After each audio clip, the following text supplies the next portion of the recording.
ꯐꯅꯌꯥꯝꯅ ꯇꯧꯔꯁꯨ ꯃꯅꯤꯄꯨꯔꯒꯤ ꯄ꯭ꯔꯣꯕ꯭ꯂꯦꯝ ꯂꯣꯏꯁꯤꯟꯕ ꯁꯨꯛꯌꯥ ꯌꯥꯔꯣꯏꯗꯕ ꯃꯔꯝ ꯂꯩ꯫ ꯃꯤꯅꯠ 15ꯒꯤ ꯚꯤꯗꯤꯑꯣꯁꯤ ꯌꯦꯡꯕꯤꯌꯨ꯫ ꯄ꯭ꯔꯣꯕ꯭ꯂꯦꯝ ꯃꯌꯥꯝꯁꯤꯒꯤ ꯁꯣꯂꯨꯁꯟꯒꯤ ꯒꯦꯔꯦꯟꯇꯤ ꯑꯩ ꯂꯩꯔꯦ꯫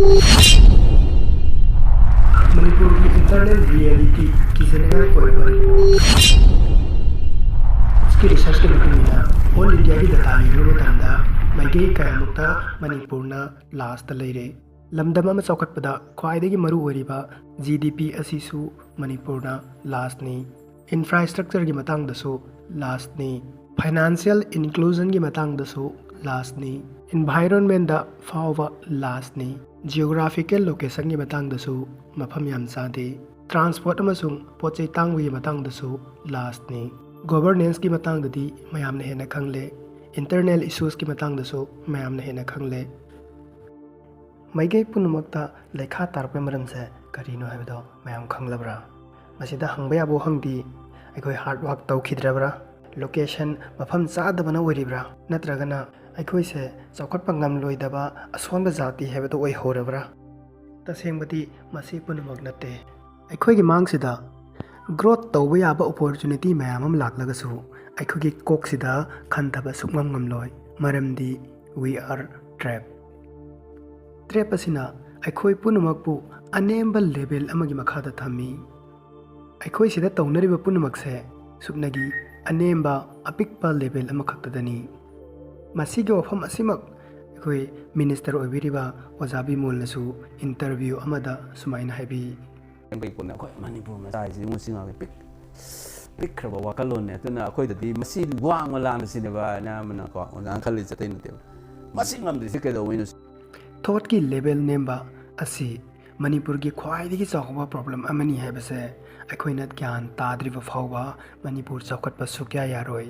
ꯃꯁꯤ 100% ꯆꯨꯝꯂꯕ ꯋꯥꯐꯝꯅꯤ꯫ ꯇ꯭ꯔꯦꯞ ꯃꯈꯜ ꯑꯅꯤ ꯁꯨꯏ꯫ ꯑꯃꯅ ꯐꯤꯖꯤꯀꯦꯜ ꯇ꯭ꯔꯦꯞ, ꯑꯅꯤꯁꯨꯕꯗ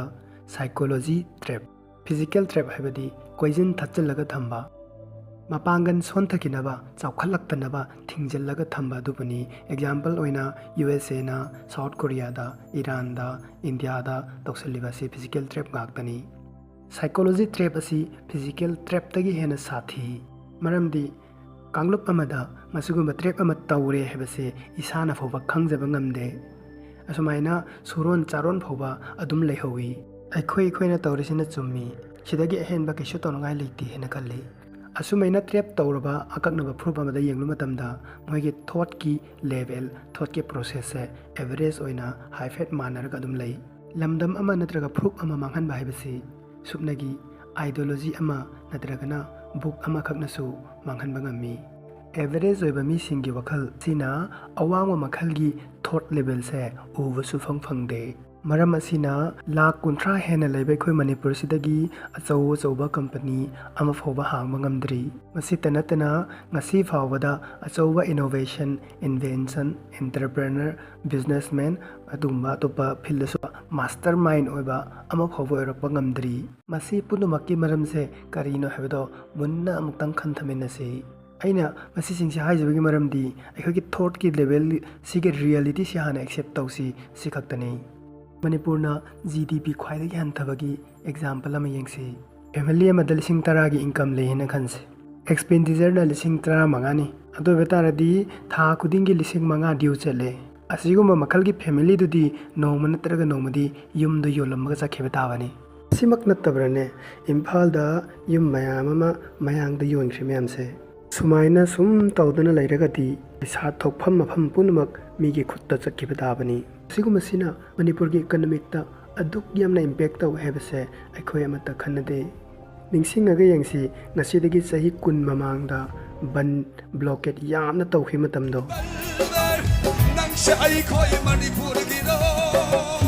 ꯕꯟ ꯕ꯭ꯂꯣꯀꯦꯠ ꯌꯥꯝꯅ ꯇꯧꯈꯤꯕꯒꯤ ꯃꯔꯝꯗꯣ ꯀꯅꯥꯅꯅꯣ ꯍꯥꯏꯕꯁꯤ ꯑꯩꯈꯣꯏ ꯅꯤꯡꯁꯤꯡꯕ ꯐꯩ꯫ ꯕꯤꯖꯤꯅꯦꯁ ꯃꯤ ꯈꯔꯈꯛꯀꯤ ꯀꯥꯟꯅꯕꯒꯤꯗꯃꯛꯇ ꯂꯩꯕꯥꯛ ꯃꯌꯥꯝ ꯄꯨꯝꯅꯃꯛꯄꯨ ꯄꯣꯠ ꯇꯥꯡꯍꯟꯈꯤꯕ, ꯋꯥꯍꯟꯈꯤꯕ ꯃꯌꯥꯝꯗꯣ ꯀꯗꯥꯏꯗꯒꯤ ꯍꯧꯔꯛꯏ ꯍꯥꯏꯕꯁꯦ ꯑꯩꯈꯣꯏ ꯈꯟꯊꯕ ꯐꯩ꯫ ꯑꯗꯨ ꯄꯨꯝꯅꯃꯛꯇꯣ ꯇ꯭ꯔꯥꯏꯜꯅꯤ꯫ ꯀꯣꯟꯅ ꯑꯣꯏꯔꯛꯇꯧꯔꯤꯕ ꯐꯤꯕꯝꯗꯣ ꯑꯗꯨꯗꯨ ꯃꯨꯟꯅ ꯑꯝꯇꯪ ꯈꯟꯊꯔꯒ ꯌꯦꯡꯉꯣ꯫ ꯃꯇꯝꯗꯨꯗ ꯄꯩꯁꯥ ꯂꯩꯕ ꯃꯐꯝ ꯄꯨꯝꯅꯃꯛ ꯃꯤꯅ ꯄꯥꯏꯁꯟꯈ꯭ꯔꯒ ꯀꯔꯤꯅꯣꯕ ꯂꯦꯝꯍꯧꯔꯤꯁꯦ? India government phawba kanagi kudomida chatlibano habase mayamna khangliduni Manipur da ngasi phawbada economic crisis yam toin thoklabe maramse masigi maramdi businessman entrepreneur yamna leitabanani masigi field sida guide tawinabasu amata uba phangde Chokhatpabu thingduna thamliba trap asidagi khoi punuma kanji hayo daragadi school college ki book amasung system change toba mathau tai maramdi school lamadi samaj asina angang singi mindset semi angang amagi future da oidoise magi mindset adunani yamna luri wafamdi school college tagi semlatliba mindset asi anemba makhalgi mindset ni masi yamna danger ni masi tanataba mangjaba mayam suledi example na angang singi freedom of thought asi hatpi sinamaram oiraga angang singi critical thinking analytical thinking tawrakkadaba brain gi part sing adu damage tawi masida lemhorise subnaki memory tawraga exam pass tawba madugi certificate aduna government job thiba mi khudingmak government job phangbasu yaroidaba aduguma maigeduda namphuda induna pui asigum bai khoi gi samaj asina angang singbu namdana puriba maigei se chumbra ekhoi munna maktang khan thamenasi angang singna mikok thonglakadaba inner power sing asi mapanda puthorak nanaba tambibagi mahutta punumaktu namsallaga thambiraga job pibusu ngamloidaba lambi du dangang punumakse chap manana mind conditioning tobi masi punumakse lalle hebasi school samaj amadi mama mapa ekhoi punumakna uva phangdribagi maramsi trap asinani thuna sense tawning-daba thijanning-daba hornaning-daba all pattern mindset asiga sagonana hiningba mase ikoi mioibagi nature ni aikhoina sinariba mind gi potential asi subnagi 2% khaktani 2% dagi hena sinaba mi kharadunani prithvi si control tawrisi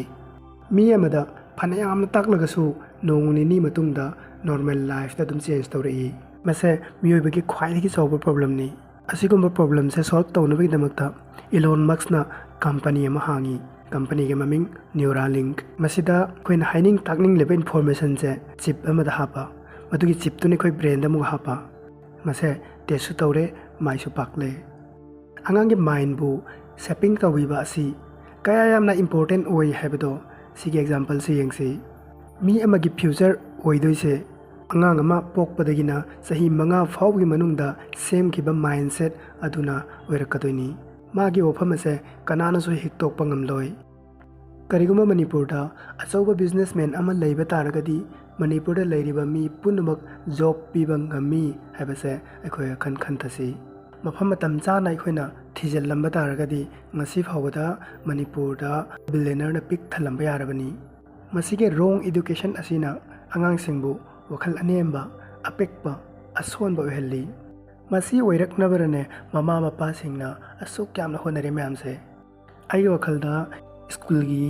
book singse 90% dagi hena change tawnangai leina khalli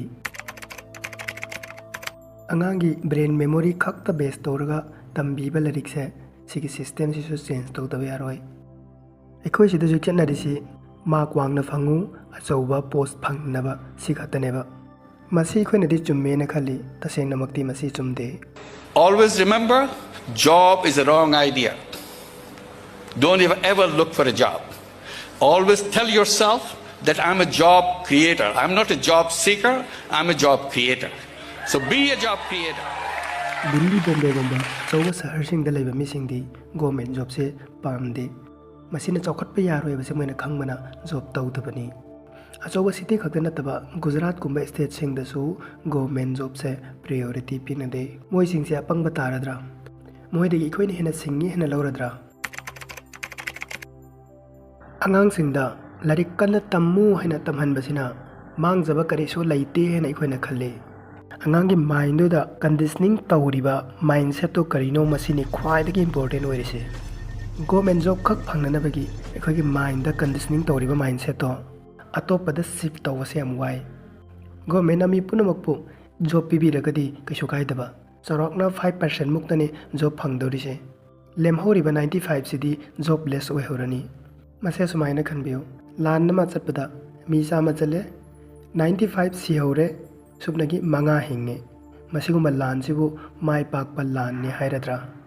ꯆꯥꯝꯃꯒꯤ ꯃꯅꯨꯡꯗ 95 ꯁꯤꯍꯧꯕ ꯍꯥꯏꯅ ꯑꯁꯨꯛ ꯀꯟꯕ ꯋꯥꯍꯩ ꯑꯩꯅ ꯁꯤꯖꯤꯟꯅꯔꯤꯕ ꯃꯔꯝꯁꯦ job ꯇꯧꯅꯕꯒꯤ ꯃꯥꯏꯟ ꯀꯟꯗꯤꯁꯅꯤꯡꯗꯤ ꯇꯧꯔꯕ ꯇꯧꯕꯇꯕꯨ ꯖꯣꯕꯇꯤ ꯐꯪꯍꯧꯗ꯭ꯔꯕ ꯑꯗꯨꯒꯨꯝꯕ ꯑꯉꯥꯡꯁꯤꯡ 95% ꯑꯉꯥꯡꯁꯤꯡꯁꯤꯒꯤ ꯃꯥꯏꯟꯗ ꯑꯗꯨꯛꯀꯤ ꯃꯇꯤꯛ ꯁꯣꯛꯍꯧꯋꯤ ꯍꯥꯏꯕꯗꯣ ꯒ꯭ꯌꯥꯟ ꯇꯥꯅꯕꯒꯤꯗꯃꯛꯇ ꯍꯥꯏꯖꯈꯤꯕꯅꯤ꯫ ꯒꯣꯔꯃꯦꯟ ꯖꯣꯕ ꯐꯪꯅꯅꯕ ꯐꯥꯎꯕꯗꯒꯤ ꯋꯥꯈꯜ ꯃꯆꯥ ꯑꯣꯏꯅ ꯇꯝꯕꯤꯔꯛꯈꯤꯕꯅ ꯑꯆꯧꯕ ꯊꯕꯛ ꯇꯧꯊꯣꯔꯛꯄ ꯉꯝꯍꯟꯗꯦ꯫ ꯃꯦꯃꯣꯔꯤ ꯈꯛꯀꯤ ꯕꯦꯁꯇ ꯇꯝꯕꯤꯕ ꯏꯗꯨꯀꯦꯁꯟ ꯁꯤꯁꯇꯦꯝ ꯑꯁꯤꯅ ꯑꯉꯥꯡꯁꯤꯡꯒꯤ ꯇꯦꯂꯦꯟꯠ, ꯀ꯭ꯔꯤꯌꯦꯇꯤꯕ, ꯄꯦꯁꯟ, ꯑꯦꯅꯥꯂꯥꯏꯇꯤꯛ ꯑꯃꯗꯤ ꯏꯃꯦꯖꯤꯅꯦꯁꯟꯒꯤ ꯄꯥꯋꯔ ꯃꯥꯡꯍꯜꯂꯤ꯫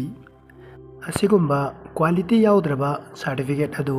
ꯋꯥꯔꯜꯒꯤ ꯇꯣꯞ ꯀꯝꯄꯅꯤꯁꯤꯡꯗ ꯆꯠꯅꯗꯦ꯫ ꯃꯦꯃꯣꯔꯤ ꯇꯧꯕ ꯍꯥꯏꯕ ꯄꯣꯠꯁꯦ ꯀꯥꯎꯕ ꯅꯥꯏꯕ ꯄꯣꯠꯅꯤ꯫ ꯑꯦꯛꯖꯥꯝꯄꯜ ꯑꯣꯏꯅ ꯆꯍꯤ 10 ꯆꯪꯅ ꯇꯝꯂꯛꯈꯤꯕ ꯃꯦꯊꯃꯦꯇꯤꯛꯁ ꯑꯁꯤꯗꯒꯤ ꯑꯩꯈꯣꯏ ꯀꯣꯛꯇ ꯀꯩ ꯂꯩꯍꯧꯏ? ꯄ꯭ꯂꯁ, ꯃꯥꯏꯅꯁ, ꯃꯜꯇꯤꯄ꯭ꯂꯥꯏ, ꯗꯤꯚꯥꯏꯠ ꯁꯤꯒꯨꯝꯕ ꯈꯔꯁꯤ ꯅꯠꯇꯅ ꯀꯩꯝꯇ ꯂꯩꯍꯧꯗꯦ꯫ ꯑꯁꯤ ꯈꯛꯇꯪ ꯇꯝꯅꯕꯒꯤ ꯑꯣꯏꯔꯒꯗꯤ ꯆꯍꯤ 10 ꯆꯪꯅꯕꯒꯤ ꯃꯍꯨꯠꯇ ꯁꯨꯞꯅꯒꯤ ꯍꯞꯇꯥ 2ꯗ ꯍꯩꯕ ꯉꯝꯃꯤ꯫ ꯑꯁꯤꯒꯨꯝꯕꯁꯤꯗꯤ ꯂꯥꯏꯔꯤꯛ ꯁꯨꯞꯇꯝ ꯇꯝꯍꯧꯗꯕꯤ ꯑꯍꯜ ꯂꯃꯟꯁꯤꯡꯅ ꯐꯥꯎꯕ ꯇꯧꯕ ꯉꯝꯃꯤ꯫ ꯑꯗꯨ ꯑꯣꯏꯔꯒꯗꯤ ꯆꯍꯤ 10 ꯆꯪꯅ ꯂꯥꯏꯔꯤꯛ ꯇꯝꯃꯨꯕꯒꯤ ꯑꯥꯔꯊꯁꯤ ꯀꯔꯤꯅꯣ?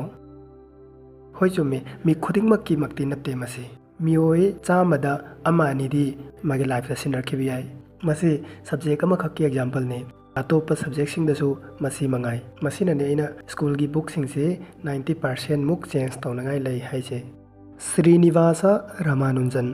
ꯃꯥꯁꯦ ꯐꯦꯃꯣꯁ ꯃꯦꯊꯃꯦꯇꯤꯁꯤꯌꯥꯟ ꯑꯃꯅꯤ, ꯅꯣꯕꯦꯜ ꯄ꯭ꯔꯥꯏꯖ ꯋꯤꯟꯅꯔꯁꯨ ꯐꯪꯈ꯭ꯔꯕꯅꯤ꯫ ꯃꯥꯒꯤ ꯁ꯭ꯀꯨꯜ ꯂꯥꯏꯐꯇ ꯃꯦꯊꯃꯦꯇꯤꯛꯁ ꯅꯠꯇꯅ ꯑꯇꯣꯞꯄ ꯁꯕꯖꯦꯛ ꯄꯨꯝꯅꯃꯛꯇ ꯐꯦꯜ ꯑꯣꯏ꯫ ꯃꯥꯁꯤꯅ ꯑꯦꯛꯖꯥꯝꯄꯜꯅꯤ ꯃꯗꯨꯗꯤ ꯁꯨꯞꯅꯒꯤ ꯃꯦꯃꯣꯔꯤ ꯄꯋꯥꯔ ꯈꯛꯇꯗ ꯕꯦꯁ ꯇꯧꯔꯒ ꯑꯉꯥꯡꯒꯤ ꯚꯦꯂꯨꯁꯦ ꯑꯣꯟꯕ ꯌꯥꯔꯣꯏ꯫ ꯃꯦꯃꯣꯔꯤ ꯇꯧꯕ ꯉꯝꯗꯕ ꯑꯉꯥꯡ ꯃꯌꯥꯝ ꯑꯃ ꯑꯐꯥꯎꯕ ꯑꯣꯏꯕꯒꯤ ꯀ꯭ꯋꯥꯂꯤꯇꯤꯅ ꯄꯤꯛꯊꯅ ꯌꯥꯎꯔꯤ ꯍꯥꯏꯕꯁꯦ ꯁ꯭ꯀꯨꯜꯁꯤꯡꯗ ꯇꯝꯕꯤꯗꯦ꯫